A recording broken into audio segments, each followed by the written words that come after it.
AP liquor scam కేసులో హైదరాబాద్ లో ED విచారణకు విజయసాయిరెడ్డి హాజరయ్యారు. విజయసాయిరెడ్డి వాంగ్మూలాన్ని ఈడీ నమోదు చేయనుంది. మద్యం పాలసీ రూపకల్పన, కోట్ల రూపాయల అవినీతిపై ఈడీ విచారిస్తోంది. మద్యం కుంభకోణంలో నగదు విదేశాలకు తరలింపు, అక్రమంగా షెల్ కంపెనీల ఏర్పాటుపై ఈడీ ప్రశ్నిస్తోంది.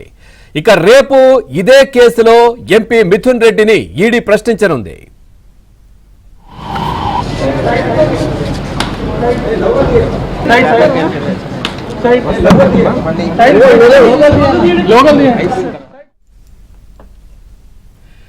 చూస్తున్నాం ఏపీ లిక్కర్ స్కామ్ కేసులో హైదరాబాద్ లో ఇటు ఈడీ విచారణకు విజయసాయిరెడ్డి అయితే హాజరయ్యారు. విజయసాయిరెడ్డి వాంగ్మూలాన్ని ఈడీ నమోదు చేయనుంది. ఇటు మద్యం పాలసీ రూపకల్పన కావచ్చు, కోట్ల రూపాయల అవినీతిపై ఈడీ విచారిస్తోంది. మద్యం కుంభకోణంలో నగదు విదేశాలకు తరలింపు కావచ్చు, అక్రమంగా షెల్ కంపెనీల ఏర్పాటుపై ఈడీ ప్రశ్నించనున్నట్టుగా తెలుస్తోంది. రేపు ఇదే కేసులో ఎంపీ మిథున్ రెడ్డి కూడా ఈడీ ముందు హాజరు కాబోతున్నారు. ఇదే విషయానికి సంబంధించి మరింత సమాచారాన్ని మా క్రైమ్ కరెస్పాండెంట్ ప్రవీణ్ అందిస్తారు. ప్రవీణ్, పూర్తి డీటెయిల్స్ ఏంటి? ఎంతసేపు విచారణ కొనసాగే అవకాశం ఉంది? పూర్తి అప్డేట్స్ ఏంటి? ఇప్పటికే ఎంపీ విజయసాయిరెడ్డి వ్యక్తిగతంగా ఈడీ ముందు విచారణకు హాజరయ్యారు. ఇప్పటికే ఏపీ సిట్ సిఐడి సిట్ అధికారులు దర్యాప్తు జరిపినటువంటి ఆధారంగా చేసుకొని, అంటే ఆ ఎఫ్ఐఆర్ను ఆధారంగా చేసుకొని ఈడీ కూడా రంగంలోకి దిగింది. ఈడీ కూడా ప్రస్తుతం అయితే ఈసీఐఆర్ నమోదు చేసిన తర్వాత ఇందులో భారీ స్థాయిలోనే ఆర్థికపరమైనటువంటి లావాదేవీలు జరిగాయి. మరోవైపు షెల్ కంపెనీలకు అక్రమంగా నగదు తరలించారు.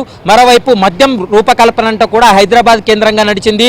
దాంట్లో భారీ స్థాయిలో అవినీతి జరిగిందనేటువంటి అంశాన్ని కూడా ప్రస్తుతం సిట్ గుర్తించిన తర్వాత ఇందులో మనీ లాండరింగ్ కోణం ఉందనేటువంటి అంశాన్ని ప్రస్తుతం ఈడీ కూడా భావించే నోటీసులు జారీ చేసింది. అందులో భాగంగానే ప్రస్తుతం విజయసాయిరెడ్డిని వ్యక్తిగతంగా ఈరోజు విచారణకు హాజరు కావాలని నోటీస్ ఇచ్చారు. దీంతో విజయసాయిరెడ్డి కొద్ది నిమిషాల క్రితమే ఈడీ కార్యాలయంలో విచారణకు హాజరయ్యారు. ప్రస్తుతం ఈడీ అధికారులు విజయసాయిరెడ్డిని కూడా విచారణ కొనసాగిస్తున్నారు. దేశంలోనే లిక్కర్ స్కామ్లో అతిపెద్ద liquor scam AP liquor scam గా మనం చూడాల్సి ఉంటుంది. ఎందుకంటే దాదాపు 3,500 కోట్ల రూపాయల వరకు కూడా ఇందులో స్కామ్ జరిగినట్లు ఏపీ సిట్ ఇప్పటికే పూర్తి స్థాయిల ఆధారాలతో సహా బయట పెట్టిందనేది మనకు స్పష్టంగా అర్థమవుతుంది. ముఖ్యంగా ముడుపులు కావచ్చు, మద్యం పాలసీ రూపకల్పనలో కూడా అనేక అవకతవకలు జరిగాయి, అనేక అవినీతి జరిగిందనేటువంటి అంశాన్ని కూడా ఇన్వెస్టిగేషన్ ఏజెన్సీ కూడా గుర్తించడం జరిగింది. ప్రస్తుతం ఈ నగదు, అంటే ఈ ముడుపుల ద్వారా వచ్చినటువంటి నగదంతా కూడా షెల్ కంపెనీలకు అక్రమంగా బదిలీ చేశారు. మరోవైపు ఇందులో విదేశీ అకౌంట్లకు జమ అయింది, విదేశాలకు నగదు వాటన్నిటినీ కూడా అక్కడ తరలించారనేటువంటి అభియోగాలు, ఆరోపణలు వినపడుతున్నాయి. కాబట్టి వాటికి సంబంధించే ఈడీ అధికారులు పూర్తి స్థాయిలో ఈరోజు విజయసాయిరెడ్డి నుండి కూడా స్టేట్మెంట్ రికార్డ్ చేయనున్నారు. మరోవైపు ఇందులో కీలక నిందితుడిగా ఉన్నటువంటి రాజ్ కేసిరెడ్డి అనేటువంటి వ్యక్తి ఈ కేసులో కీలక నిందితుడు.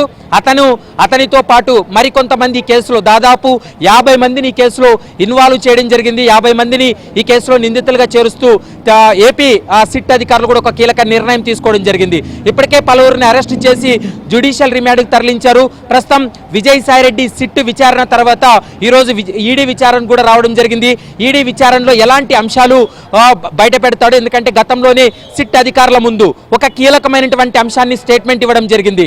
ఎందుకంటే ఏపీ మద్యం పాలసీ 2019 నుండి 2024 వరకు ఈ మద్యం పాలసీకి సంబంధించి హైదరాబాద్ కేంద్రంగా 3 సార్లు ఈ మద్యం పాలసీ రూపకల్పనలో తాను ఉన్నానని, కానీ ఈ స్కామ్లో తన పాత్ర లేదనేటువంటి అంశాన్ని కూడా ప్రధానంగా విజయసాయిరెడ్డి గతంలో స్టేట్మెంట్ ఇవ్వడం జరిగింది.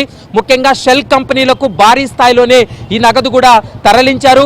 ముఖ్యంగా భారతీ సిమెంట్స్లో పనిచేసినటువంటి గోవిందప్ప కావచ్చు, రాజ్ కేసిరెడ్డి కావచ్చు, మిథున్ రెడ్డి, వీళ్ళ యొక్క పాత్రకు సంబంధించి అధికారులు ఒక కీలకమైనటువంటి ఆధారాలు సేకరించినప్పటికీ కూడా ఇందులో మనీ లాండరింగ్ కోణం ఉంది.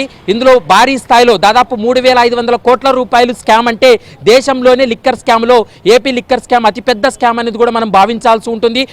ఈ కోణాల్లో కూడా పూర్తి స్థాయిలో విచారణ కొనసాగించే అవకాశం ఉంటుంది.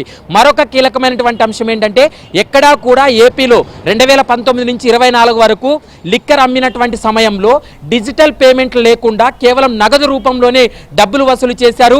ఆ నగదును షెల్ కంపెనీలకు తరలించారు, విదేశాలకు తరలించారు. బ్లాక్ మనీని వైట్ గా మార్చేందుకు